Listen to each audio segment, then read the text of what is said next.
আজকে তোমাদের সাথে শেয়ার করছি তেল ছাড়া টিফিনের রেসিপি। তেল ছাড়া এই স্যান্ডউইচটা বানিয়েছি, এত সুস্বাদু হয়।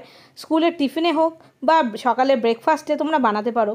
দেখো, প্রথমে কড়াইতে আমি 1 চামচ মতন সাদা তেল দিয়ে ওর মধ্যে আদা আর কাঁচা লঙ্কা কুচি দিয়ে দিয়েছি। আদাটাকে একটু নাড়াচাড়া করে দিয়ে দিচ্ছি নুন, তার সাথে দিয়ে দিচ্ছি অল্প খুবই সামান্য একটু হলুদ, একটু ধনের গুঁড়ো, একটু ম্যাগি মশলা আর একটু লঙ্কার গুঁড়ো।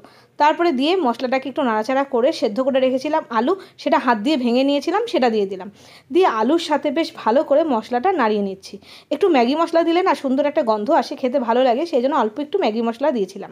তারপরে এখন নামানোর আগে দিয়ে দিচ্ছি একটু ধনেপাতা কুচি, দিয়ে ভালো করে মশলাটা দিয়ে আলুর সাথে ভালো করে নাড়িয়ে নিলাম। পুরটা তৈরি হয়ে গেছে আর একেবারে অল্প তেলে। এইবার আমি দুটো পাউরুটি নিয়েছি, নিয়ে পুরটা আমি প্রথমে দিয়ে দিলাম পাউরুটির ওপরে। পুরটাকে দিয়ে একটু হাত দিয়ে ভালো করে চেপে দেবে। তারপরে আমি পুরের ওপরে দিয়ে দিচ্ছি কেটে রাখা পেঁয়াজ। আমি এখানে স্লাইস করে পেঁয়াজ কেটে নিয়েছিলাম, সেই স্লাইস পেঁয়াজ দিয়ে দিলাম স্লাইস করে কেটে রাখা ডিম সেদ্ধ। তারপরে আরেকটা পাউরুটি দিয়ে ওর ওপরে চেপে দিলাম। আর তারপরে এরকম স্যান্ডউইচ মেকারের মধ্যে একেবারে তেল ছাড়া বসিয়ে দিলাম। বেশ 2 মিনিট পরে তোমাদের তুলে দেখাচ্ছি। দেখো কত সুন্দর গ্রিল স্যান্ডউইচ একেবারে রেডি হয়ে গেছে।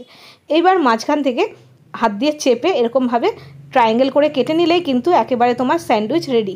এরকম তেল ছাড়া স্যান্ডউইচ খেতে কিন্তু ভীষণ ভালো লাগে। তোমরা এরমভাবে বাড়িতে একবার বানিয়ে দেখো। টিফিনের রেসিপি হোক বা সকালে জলখাবারে হোক বা বাড়িতে লোক আসলে এরকমভাবে স্যান্ডউইচ বানিয়ে দিতে পারো, খেতে ভীষণই ভালো হয়। আর তেল নামমাত্র দেখলে আলুটা বানানোর সময় দিয়েছিলাম, আর স্যান্ডউইচ বানানোতে কিন্তু কোনো তেল ব্যবহার করিনি।